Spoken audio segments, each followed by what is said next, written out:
So how do you see this season playing out? Well, we are on the ride to the finals. That is the big motto we've put to the boys, and so we're not far off. And in terms of the competition, we're only one win away from the finals. Right. Even though we've lost all 4 games, the bonus points that we've been able to accumulate gives us an opportunity to still stay in the race. So explain that bonus points so that we can talk that through. Yeah, so when you score 4 tries, you get a bonus point, no matter whether you win or lose. Right. So for us, that was our big, review going into from last year to this year, is that we didn't accumulate many bonus points at all, and we didn't get those 4 tries hardly any games. Right, so even if you've lost, you've got to make sure you get your bonus points. Exactly. And then then if you lose within 7, you get another bonus point. Okay. So first 3 games, we accumulated 2 bonus points per game. So we're on 6 competition points. Right. So, and the top 6 is on 11. Right. And so there's only that 1% or I suppose 10% that if you can change that around, then you're a winning team. That's right. Right. And I think momentum shows with this group. Like the end of last year, we beat Gordon actually at Hurstville Oval, back to St George Day, big occasion against Gordon. That was the opportunity for us last year to win that game, and then we won the last 2 games. And I almost felt like we needed the season to go longer because we're on that trajectory to go down. Yeah. I suppose that the one of the points that's getting around at the moment is obviously men's health and young men's health and them not necessarily being able to talk through different things. And if you do have a loss, etc., do you use someone to come in and talk about that as a group, or do you do that? We've got 2 mechanisms in place, or 3 to a point. Firstly, we've got a chaplain. He comes on Mondays and or Wednesdays to make sure that he sits in and he's available for anyone that wants to have a chat. None of that comes back to any coaches. It's just a resource to enable an individual that might be having a hard week, an opportunity just to have a chat and get things off their chest. And, that's and a great then ready idea. to go. Second, we've got a brother system. So at the start of the year, I put 2 lads together, and that's their brother right through. So if something's going on, you go and speak to your other brother, and he might then come to us to say, look, we may need to go further in terms of something that's give it a little bit of help. Yeah, you know what I mean.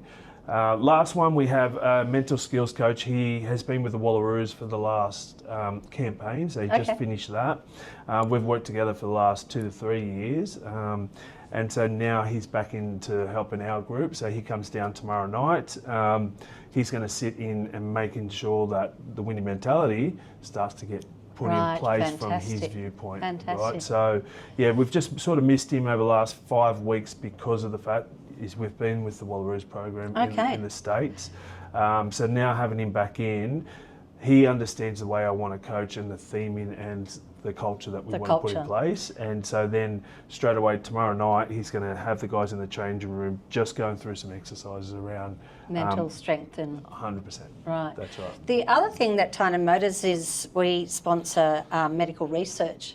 And a lot of the research that we've been doing is all about the gut and the gut health and how that, changes everything. Yeah. But it's also one of the other things that we dealt with was women's health and protection of their chest while they play rugby or rugby league. Yeah. And they've been doing a lot of work around that. Have you been looking into that at all and also for brain health with the knocks and that's a big thing at the moment as well too. Have you guys been looking into anything like that? We haven't. But we would like to. Yeah, because Wollongong Uni is very big into it, and we've given a lot of money to that research, so we should connect you both together as well. Yeah, like with, head injuries, I've had a fair few in my career, so I've done and just completed my brain scan and a lot of detail around that cognitive support to enable every 5 years the look at opportunity that, to right. keep looking at it. So I've even been talking to my past teammates about that. This group's probably too young for that at this point in time, but very big advocate for it. And to go to the female game, yes, when I was coaching the Wallaroos and the Brumbies Super W, that was just coming in terms of that research around, knocks to the breast and all around that, how that moves through a female career. That's exactly right. Really needs to be studied and 100%. Understand what that research figures, and that's where Wollongong University really, I'll just give them a plug because they've been pretty amazing in doing a lot of that research and actually coming into different clubs and talking to them about how they can emphasise not to get into that situation of how it will there. Yeah, and we'll be a big supporter of any of those initiatives, because the big thing about a club is to make sure that we are looking after them on and off the field. Yeah, I think you've got, I can just see the difference in going down to Southern Districts, the feeling, and the boys walking into the coffee shop near you guys and everything. It's a whole different feeling that's gone ahead, and that starts from the top, They say it either rots from the top or, the best things come from the top. So it's amazing to watch you and be able to do that with your young players and older players. You have to join them both together. I suppose, who's your fastest player at the club at the moment? Dave Nicol is definitely the fastest. We call him the Ferrari for a reason. When we get him out of the garage, he has been. He's been a sprinter in the past. In and out. Oh, yeah, not necessarily. Not trained. He's just electric. So, yeah. And who's your hardest hitter?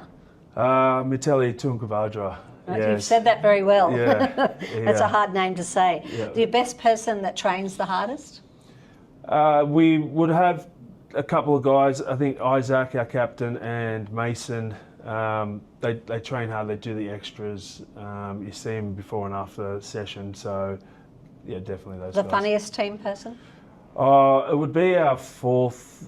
He hasn't even played a game. He's from Colts last year. Don Mason. He's a crack. Whenever you see him, adds a bit of excitement to the team. Yeah, it is. We did a personality trait because he's part of the leadership group, and they call his personality an otter. And oh, really? Yeah, you just can see it. Like, he just bounces off the walls. He's so happy every training session. It's and great. Who's your worst dressed person? Oh, Jonty Ravenhill, for Yeah? sure. Yeah, he just, mate, UK lad, comes in, thinks he's got all the threads, but nah, nothing. One person that talks the most, on and off the field. Because some people don't talk as much off the field, but when they get on the field, they can't stop. Yeah, a new French recruit, Martin Deverage, he just goes and goes and goes, and I can't even get a word in. And really? he's great English, and he's speaking to me with his sort of broken English, but it's quite good. But it just still keeps going, and I can't get a word in. And the player that works the hardest? I think you've got to give a plug to Jake, because Jake Douglas gives a lot to the club. He's club captain. He's involved in everything that needs to be done with the club. He would put his hand up, and almost to a point where I just try and deflect asking him, because I know he will do it, because he does so much. It's almost like, okay, I'll go to this group to do it, because if I just put it out to the whole group, Jake would be the first one to put his hand up. Put his hand up and get on with it. Yeah, I love those type of people though. What ground do you think is the hardest you've ever played on, and you think will be the hardest for Southern Districts this year? Look, from an environment point of view, just playing on the 4G pitch at East, the synthetic, that's just not rugby. Like, it's just difficult, and we lose a lot of guys from staph infections. Oh, really? Off it as well, yes. Like last year we played in the trial, and 3 guys went to hospital, and another 3 couldn't play the week after. Because they just get those grazes. Yeah, they just get those grazes from the 4G pitch, and if it's not properly sterilised, which I don't think it is, with plenty of traffic on it because it's always open to play. Right.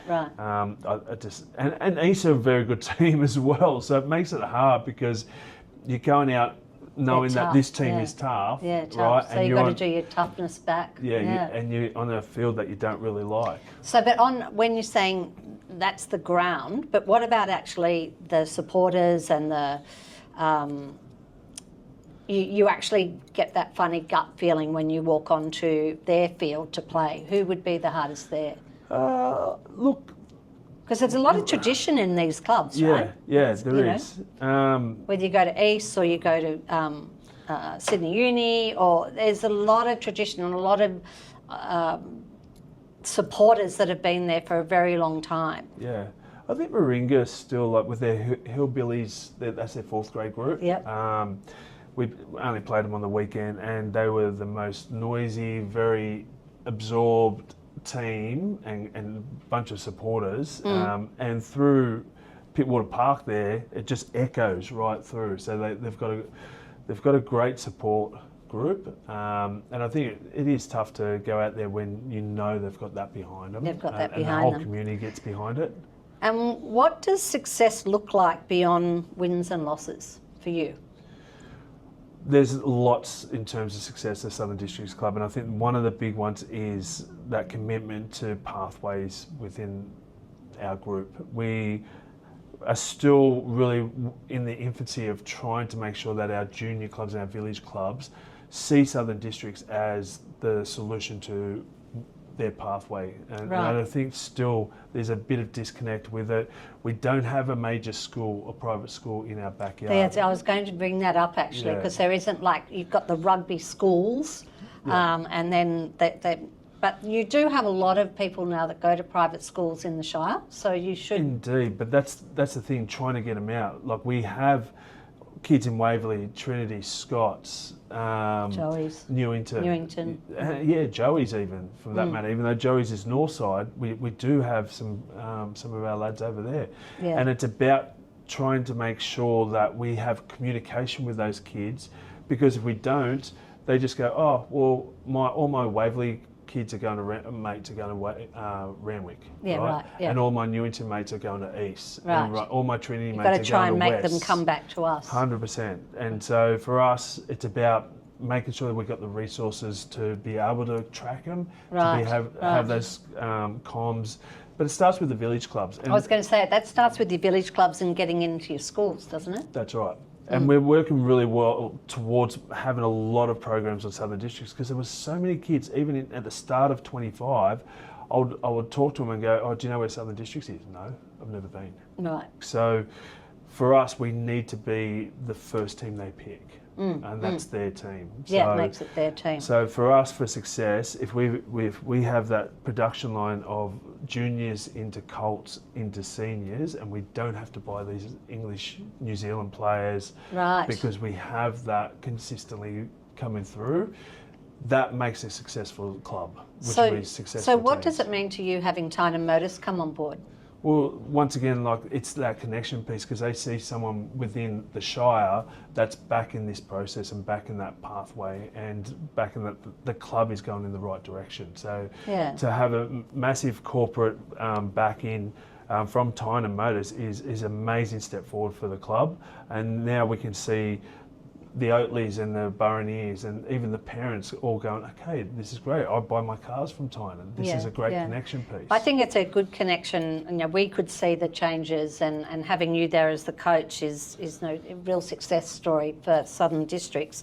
When and if you do leave Southern Districts, what would you like to say would be your legacy being the coach of and the leader of Southern Districts Rugby? There's definitely having a premiership in one of the grades. The hard thing, talking to everyone that comes into wanting to come to Southern Districts, is, well, the last premiership we won was in 1957 when it was St George. Right. And that's pretty tough. And so we know if that comes along and we are able to kick off a premiership with one of our teams, the snowball effect will happen. But for me, it's the connection of all the junior clubs and that production line of just colts, juniors into colts into grade, and we see that flourish. Look, I've done my job at the club. Well, it's been great talking to you. Tynan Motors are really looking forward to the season and seeing you how you build and work on this with us and your team. We're really looking forward to seeing you bring home the cup. Thanks so much. Thanks, Madeline.